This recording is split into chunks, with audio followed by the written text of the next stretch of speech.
생각했어요. 네.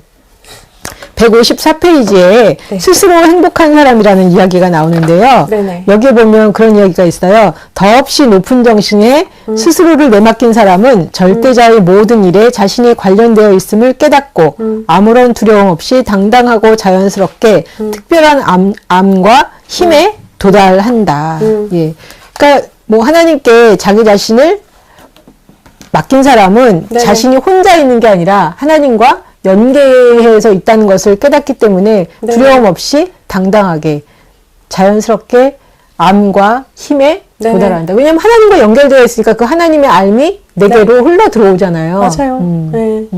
이게 전제가 그거잖아요. 정서적으로 더없이 행복한 사람은 인 거잖아요. 그 말 자체는 이제 하나님한테 내어드릴 때도 내어드린다라는 말 자체는 유일무이한 존재로 나를 만드셨구나라는 거를 받아들이는 사람인 거죠. 유일무이. 네. 그러고 나면 진짜 사실 우리가 그냥 되게 이거는 누구나 할 수 있지. 밥 잘 먹는 것도 저는 되게 달란트라고 얘기하며 마더와이즈 수업할 때 막 엄마들이 비웃어요. 아니라고. 나는 저는 밥 잘 못 먹거든요. 사실 기본적으로 맛없게 먹기도 하고 소화도 잘 안 된단 말이에요. 근데 잘 먹는 게 얼마나 큰 복인데. 그런 얘기 해드리면 잘 안 믿어요. 그런 것조차도 사실은 놀라운 반짝거림이 될 수 있다라는 거죠. 그쵸. 저희 전도사 중에 밥 되게 이쁘게 먹는 친구가 있어. 숟가락을 이렇게 잡고 막 먹어요. 엄청 잘 먹어요. 너무 사랑스러운 거예요. 그 친구의 가장 놀라운 저는 장점이라고 생각해요. 보는 사람으로 하여금 행복하게 만드는. 그렇죠. 그런 것도 발견하려면 정서적으로 행복해야 된다. 내가 충분한 존재다라는 것을 인정해야 된다라는 얘기 같아요. 그렇죠. 네. 예. 좋습니다. 또, 157페이지에 영혼의 성장은 말을 통해서 드러난다. 네. 누군가의 영혼이 성숙한지 어떤지는 그 사람의 말을 들으면 알 수 있다. 네. 자신의 중심을 발견하면 신성한 영혼은 우리가 원래 갖고 있던 무지와 무례, 불리한 환경 같은 온갖 요소를 뚫고 밖으로 스스로를 드러낸다. 그래서 영혼을 구할 때의 말투와 영혼을 얻었을 때의 말투도 달라진다. 예. 그래서 여기서 저는 그 영혼의 성장은 말을 통해 드러난다. 이게 진짜 맞다라는 생각이 들고요. 네, 맞아요. 예. 네. 그래서 내가 무슨 말을 하는지 무슨 생각을 하는지 그 또한 그 말을 통해서 나와 내 주변을 어떻게 바꿀 수 있는지에 대해서도 우리가 정말 곰곰이 생각해 봐야 한다. 네. 그래서 저는 가끔 이렇게 SNS 친구들 가운데 네. 말을 막 하시는 분들은 네. 안 친하고 싶어. 그러니까요. 누구나 그거는 누구나 안 친하고 그렇죠? 싶고 네. 저도 모든 사람이 마음에 드는 건 아니지만 네. 비판도 네. 어느 정도 것이지 네. 비판이 너무 이렇게 심하게 하는 거 보면은 네. 딱 그런 생각이 드는 거예요. 그 비판으로도 나도 정죄받을 수 있는데 네. 너무 그렇게 하는 거는 적을 만드는 거는 썩 좋은 방법은 아니다. 네, 맞아요. 라는 생각이 들더라고요. 네, 맞아요. 자기를 보면 사실은 자기를 인정한다라는 거는 자기의 여백을 가진다라는 거잖아요. 내가 부족한 존재고 나도 이제 그 결핍을 가진 존재라는 걸 인정하는 거가 사실 자기를 아는 건데 그리고 나면 다른 사람의 결핍이나 부족함에 대해서도 판단은 되겠죠. 사람인지라 판단은 되고 또 비판은 되겠지만 함부로는 안 될 수 있다라는 생각은 하게 돼요.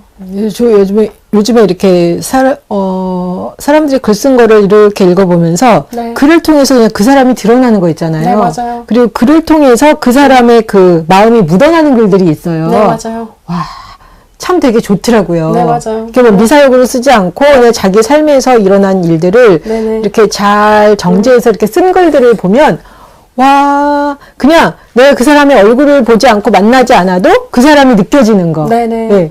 그리고 이제 저도 댓글 같은 거 잘 안 쓰는데 그런 분들한테는 글 잘 봤다고 댓글을 남겨. 예전에는 제가 그런 거 안 하고 그냥 남들 거 봐도 그냥 막 이렇게 대충 봤는데 요즘에는 좋은 글들을 보면 거기다가 이렇게 정말 잘 봤습니다. 참 좋은 글이네요. 이렇게 써드리고 싶은 마음. 네. 네. 나도 좀 착하게 살자. 그렇군요. 좋은 네. 생각인 것 같아요. 아니, 그리고 그냥 글을 통해서 네. 이렇게 막 그 사람이 이렇게 묻어나 보이는 글들이 있어요. 네, 맞아요. 와, 그러면, 와, 너무 좋다. 이런 네, 맞아요. 생각이 드는 거예요. 네, 맞아요. 따뜻한 느낌인 네. 거잖아요. 그냥, 그 사람의 영혼이 글을 통해서 드러난다 그러나? 네네, 맞아요. 네, 제가 그런 분을 몇 분 봤어요. 네네. 그러다 보면 이제 저도 열심히 그 사람을 따라가게 되는 거예요. 맞아요. 네. 좋은, 어쨌든, 모범이 되는 부분이잖아요. 예, 네. 예. 맞아요.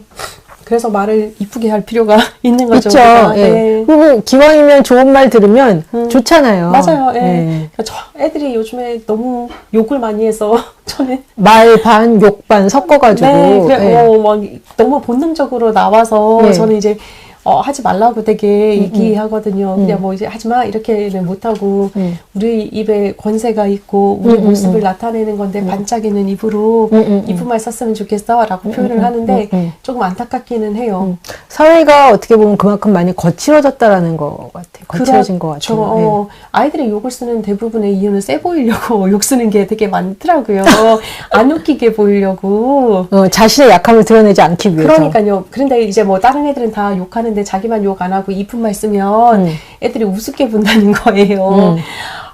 그렇게 우습게 안 보이는 세상이 왔으면 좋겠다라는 생각 들어요. 아니면 우습게 보일지라도 뭐 딴 사람이 뭐라 한들 이 마음이 있었으면 좋겠다라는 생각도 들고요. 그렇죠. 네. 좋습니다. 네. 네. 또 기도는 성찰하는 영혼의 독백이다라는 글이 있는데요. 네. 예, 이거 제가 한번 171페이지인데 한번 읽어볼게요. 네네. 예, 기도는 가장 높은 관점에서 삶의 모습들을 성찰하는 것이다. 진리를 보고 기쁨에 넘쳐 환호하는 영혼의 독백이다. 자신의 행위를 선한 것으로 선언하는 신의 정신이다. 사사로운 목적을 이루기 위해서 수단으로서의 기도는 천박하다. 이런 기도는 도둑질을 하는 것이나 마찬가지이며 자연과 의식의 일치가 아니라 분리를 전제로 한다. 신과 하나가 되는 순간 인간은 결코 구걸하지 않는다. 신과 하나가 되는 순간 인간은 일체의 행위에서 기도를 발견한다. 풀을 뽑기 위해 들판에 무릎을 꿇은 농부의 기도, 노를 젓기 위해 배 바닥에 무릎을 꿇은 사공의 기도, 하찮을지언정 이런 참된 기도야말로 전 자연으로 울려 퍼진다. 네. 예, 기도는 성찰하는 영혼의 독백이다. 너무 이쁘죠. 단어가. 예, 그러니까요. 왜 그 밀레의 만종? 네네. 거기서도 보면 그 씨 뿌리는 네네, 맞아요. 거잖아요. 그냥 네. 그 자체가 네. 기도가 되고, 노를 젓기 위해서 무릎 꿇고 있는 그 모습 정말 숭고한 네네. 기도의 모습이 될 것 같아요. 네, 맞아요. 예. 삶 자체가 사실은 기도다라고 그렇죠. 얘기를 하는 거잖아요. 그렇죠. 하찮음과 하찮지 않음이 있는 것이 아니라. 그죠? 기도가 뭐 어디 저기 들어가서 하는 게 기도가 아니라. 맞아요. 전 그 방고흐라는 작가 되게 좋아하거든요. 화가 좋아하는데 구두라는 이제 그림이 있어요. 되게 낡아 빠진 구두를 그려놓은 거거든요. 그거 플러스 감자 먹는 사람들이라는 그림이 있는데 그냥 정말 힘들게 사는 광부들의 모습인 거예요. 근데 그 그림을 보면서 전 어떤 느낌을 받냐면 기도처럼 느껴져요. 기도처럼. 그 사람들의 삶의 모습을 통해서 끊임없이 하나님 앞에 나아가고자 하는 그 모습이죠. 물론 이제 저의 해석이 들어가 있는 부분이긴 하지만 고우의 삶하고 연결돼서 해석이 들어가 있는 부분이긴 하지만 풀인 대로 거둔다라는 법칙에 따라서 살아가는 그분들의 모습 자체가 기도같이 느껴져서 되게 숭고하게 느껴지더라고요. 그림이 이쁘지는 않아요, 사실. 네. 네. 또 그 받아들임이라는 글이 네네. 있어요. 여기에 보면 영혼은 자신의 일부인 인간의 행위를 통해서 스스로를 드러내 보임으로써 우리를 무릎 꿇게 한다. 네. 영혼이 인간의 지력을 통해 숨을 쉬면 비범한 재능이 되고 인간의 의지를 통해 숨을 쉬면 미덕이 되고 네. 인간의 애정을 통해 흐르면 사랑이 된다. 그러나 인간의 지력으로 저 혼자 무엇이 되고자 하면 맹목적으로 흐르기 시작한다. 저 혼자서 무엇이 되고자 하면 의지가 약해지기 시작한다. 받아들임은 영혼이 그 뜻대로 우리를 관통하게 허용하는 것이다. 네. 받아들임은 영혼이 그 뜻대로 우리를 관통하도록 허용하는 것이다. 네. 예. 그죠. 예, 예. 참, 놀라워요. 그죠. 예. 어떻게 이렇게 아름답게 표현을 할 수 있을까요? 이분이 미국의 그 대표적인 네네. 그 사상가. 사상가고, 네. 예, 예. 그 오바마 대통령이 이 책을 옆에다가 끼고 살았다고 그러잖아요. 그러니까요. 근데, 뭐 이렇게 너무 이렇게 주옥 같은 글들이 네. 보고 또 보고 이렇게 할 만한 그런 내용들이 정말 많은 것 같아요. 그러니까요. 예. 네. 선생님 또 보시면서, 네, 저는 이제 170페이지에 이제 그 170페이지에 보면 생각과 사랑의 결합이라는 제목을 가지고 이야기를 하고 있는데 뭐라고 얘기를 하냐면 세상에 본래의 아름다움을 찾아줄 수 있는 가장 좋은 방법은 무엇이냐? 우리의 영혼을 회복하는 것이다 라고 이야기를 하는 거예요. 우리 눈에는 사실은 뭐 세상이 살기 어렵다라고 얘기를 하고 있지만 그것은 사실 세상이 살기 어렵다라기보다 내가 살기 어렵다라고 고백하는 내 눈의 시각, 그 다음에 내 마음의 상태다라고 이야기를 하거든요. 그래서 모든 것을 바라볼 때 사실은 가장 중요한 것은 나의 회복, 시각의 회복, 영혼의 회복, 마음의 회복이다라는 이야기가 되게 좋았었어요. 자, 저번 주 그 토요일인가? 그 빨간머리 앤 보고 왔거든요. 그 작가 봤는데 빨간머리 앤의 자기를 소개하는 글이 너무 처절한 거예요. 자기는 아무도 원하지 않는 아이였다라고 표현을 해요. 그런데 그 입양이 실수가 있었잖아요. 실수가 있어서 남자아이를 기다리던 그 매튜 아저씨한테 갔지만 받아들여졌잖아요. 그러면서 빨간머리 앤이 달라졌나라고 생각을 했는데 그게 아닌 거예요. 이 아이는 자신의 모든 것을 되게 긍정적으로 바라보는 거예요. 그랬기 때문에 세상 모든 만물을 되게 아름답게 써내려 갔던 거예요. 그래서 앤이 그 매튜 아저씨가 받아들여주는 그 사랑도 더 깊이 받아들일 수 있었지 않았나라는 생각하게 됐어요. 빨강머리 앤에서 보면 되게 이쁘게 해놨더라고요. 전시장 막 이렇게 했는데 태양아 안녕, 오리야 안녕, 나무야 안녕 이렇게 계속 인사하는 모습이 나와요. 앤이 보는 세상이 아름다운 이유는 사실 우리가 봤을 때 앤이 부러워할 만한 조건을 가지고 있지는 않잖아요. 빨간 머리에 뭐 주근깨 투성이에 고아잖아요. 그럼에도 불구하고 우리는 되게 따뜻한 아이로 느껴지는 이유가 무엇이었냐? 그 아이 속에 자신이 가지고 있는 영혼의 아름다움을 그 시각으로 표현해내고 또한 행동으로 표현해냈기 때문이 아닐까라는 생각했었거든요. 우리에게도 그런 시각, 그다음에 그런 마음, 태도가 필요하다라는 걸 생각 다시 한번 해봤어요. 저도 어렸을 때 빨강머리엔 읽었었는데 네. 다시 읽고 싶더라고요. 그죠. 네. 네. 그리고 얼마 전에 그 EBS TV에서 작은 아씨들이라는 영화를 했어요. 근데 예전에 그 작은 아씨들이라는 책을 읽었었는데 너무 어렸을 때 읽었고 그때는 전혀 이해를 못하고 읽었어요. 네. 근데 영화를 다시 보는데 그 작은 아씨들에 보면은 딸들이 4명이 나오는데 다 각기 개성이 강하고 그 부모가 그 자녀들을 자기답게 살 수 있도록 계속 격려했고 그래서 그 집에 찾아오는 남자들은 다 그 집 여자들과 결혼하고 싶어 하는 거예요. 나는 이 집 사람이 되고 싶다. 근데 그걸 보면서 저렇게 이제 자기를 찾아가고 당당하고 자기의 삶을 살려고 하는 그 모습들이 그냥 그 사람들 자체가 굉장히 매력있게. 그러니까요. 너무 아름답다라는 생각을 하면서 저 책을 다시 한번 읽어봐야 되겠다. 라는 생각이 들었었어요, 저도. 그렇네요. 되게, 그죠? 되게 멋있고, 그래서 그 작은 아씨들이라는 그 책을 둘째인가가 썼는데 뉴욕에 이제 글 쓰러 가요. 거기 가서 이제 뭐 글 쓰는 사람들도 많이 만나고 거기서 이제 한 남자를 만나서 이 사람의 글을 봐줘요. 근데 그 전에는 자기 여동생이 아프니까 자기 여동생을 위해서 예쁜 코트를 사주기 위해서 그냥 사람들이 원하는 글을 써준 거예요. 그랬더니 그 이제 이 둘째 딸의 글을 봐주는 남자가 그랬어. 그런 거 하지 말고 너의 글을 써라. 너의 글을 써봐라 계속. 근데 이제 거기에 자존심이 확 상하면서 너무 속상해하는 거예요. 근데 그 남자는 이 둘째 딸이 이 작은 아씨가 뭐라 그러지?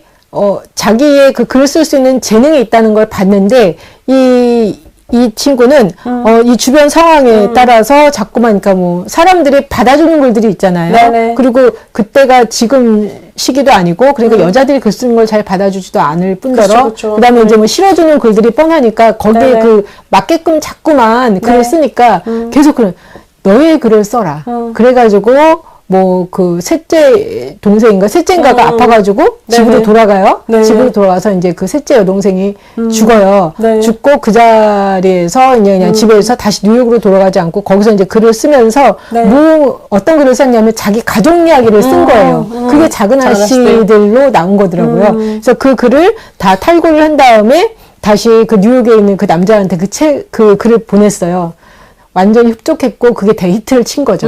그리고 이제 그 남자와 이제 결혼을 하는 이야기가 나오는데 그걸 보면서 계속 그 처음에는 그 글 쓰는 그 둘째 딸이 이런 거지. 네 글을 써라 하는 그 얘기를 들을 때마다 너무 존심이 상한 거야. 당연하죠.